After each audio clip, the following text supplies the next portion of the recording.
Did you know that websites are just a bunch of boxes? Don't believe me? Let's take a look at Google. It may look like a standard www.google.com, but what you actually don't know, unless you're a developer, is everything is actually a box inside a box, inside a box, inside a box.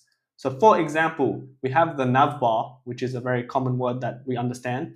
And the navbar has the about, the store, the Gmail, the images, and then a menu as well as the icon.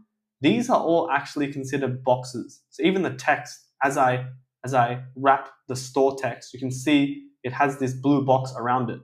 That is literally a box. And then inside this is in another box in the navbar. So all these items at the top.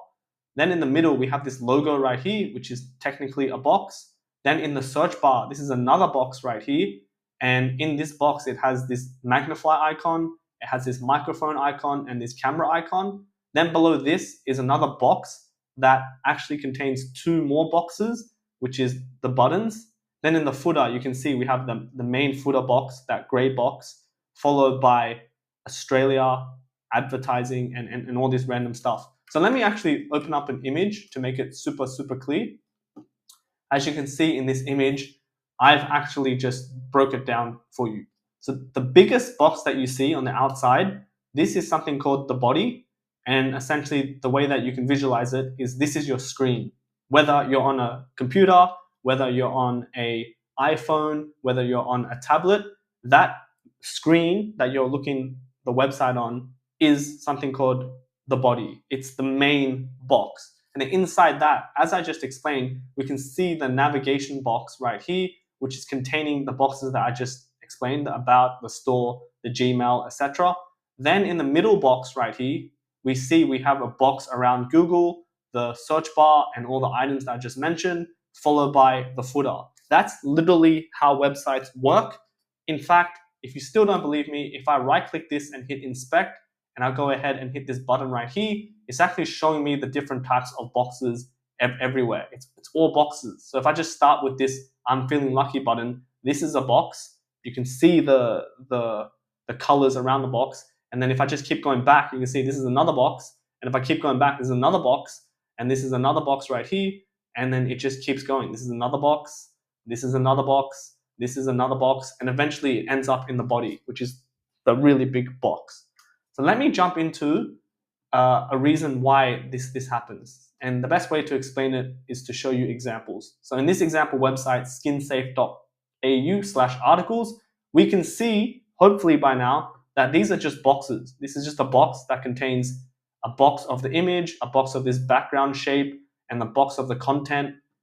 And what I can do is I can hit inspect, then I can go ahead and change the responsiveness. So if everything is just a box, if I just go down like this, and I mimic what it looks like on a tablet, you can see that the boxes went from 3 across the screen to now 2 across the screen. And if I keep going all the way down to mobile, you'll notice it's only showing one box at a time.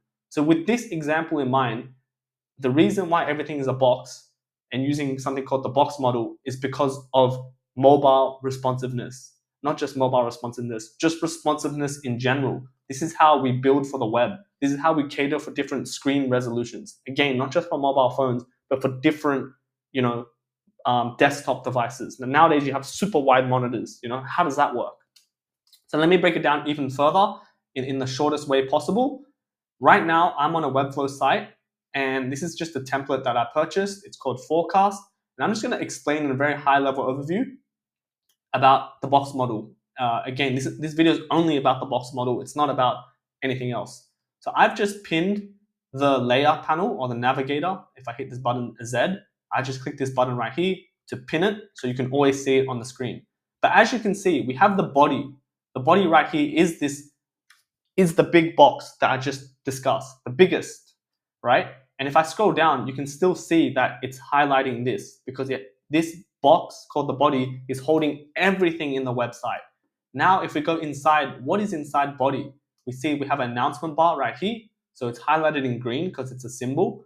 But this is a box. And if I double click on it, you can see that this box has another box called container main. And then inside container main, it has another box called content.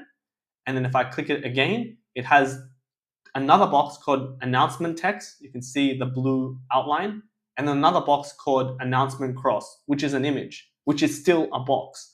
So if I go back, that's the announcement bar. Below that is a decoration circle. So if you can see this green box, it's actually a circle. And this is a bit technical, so I'm not going to explain it. But this is essentially a box holding this background pattern, as you can see on the screen.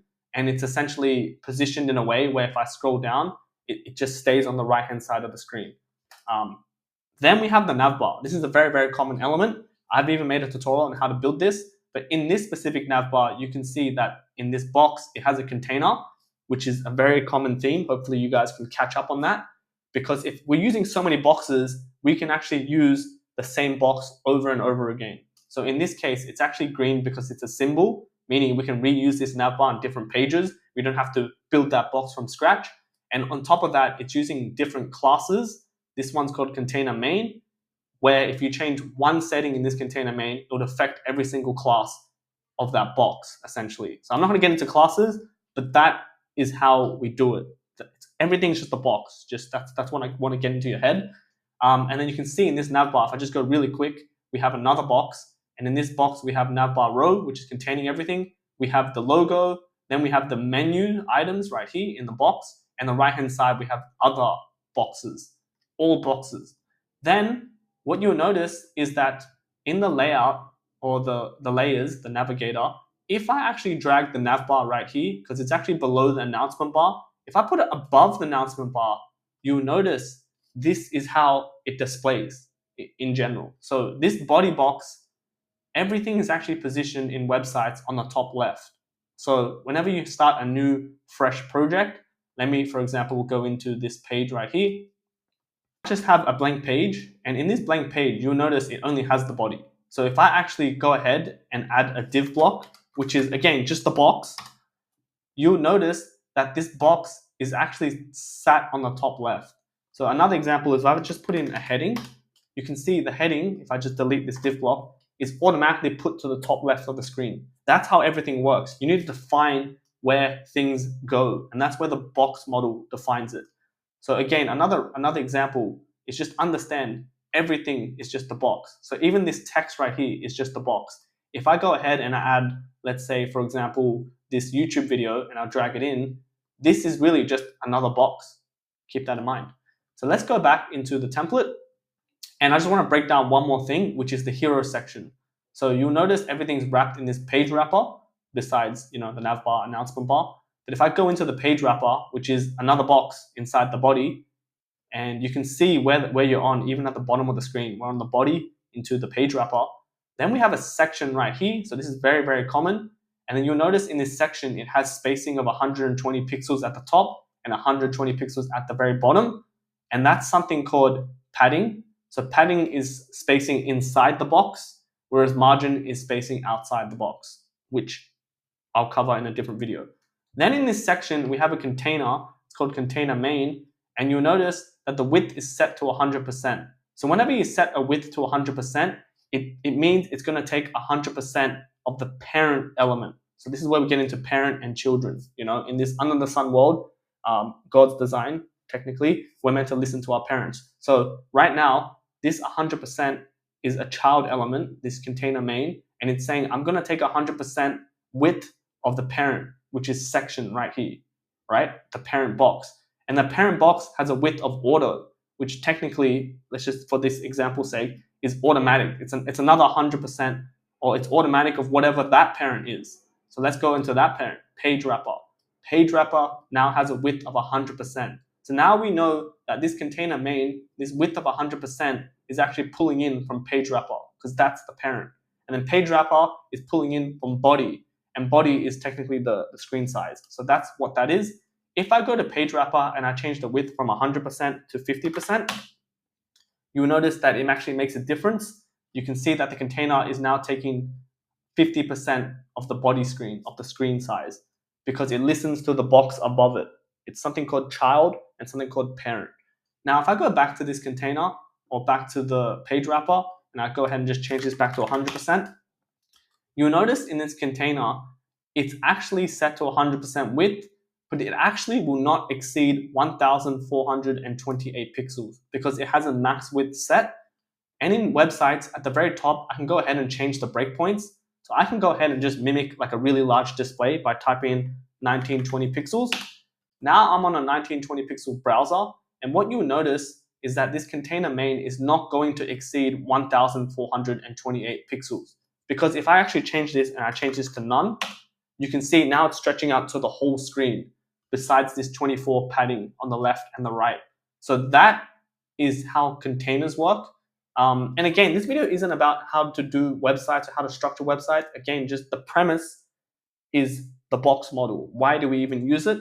Hopefully this is giving you ideas. In this specific case, this container has a max width because if we look at this on a very wide browser, widescreen, let's say 1920 pixels, like instead of a 13-inch MacBook, we're looking at this on like a pretty big monitor, like an iMac. And if this didn't have the max width, again, if I put to none, you can tell it's going to break the design. And that's where we go into different like font units. For example, this heading is 64 pixels, which may look fine on a 13-inch laptop, but on a really wide screen, it's going to look really small, you know? So just start thinking about these ideas. I'm not going to get into it, but that's max width right there. And then you'll notice, if I just go back into the standard scale, inside this container right here, we have another box called Marquee CTA section. And this is holding all the items right here inside the hero section. So if I actually go into display, right now it's set to flex, but if I put this to none, you can see it's removed everything. But if I move it back to flex, that's what we have. And inside this box, we have container-L, which is holding the top hero items, the heading, the paragraph, and the button. And then below that, we have hero marquee wrapper, which is containing all the bottom items, which is 2 images, like a card and another image, which is all boxes. Then if we break it down, again, this container large is holding this hero CTA, another box that's wrapping everything. And you may be thinking, why is there so many boxes? Can I just have one box? Well, technically you can. You can do whatever you want technically, because at the end of the day, as long as the website looks a certain way on the browser, who really cares what you do?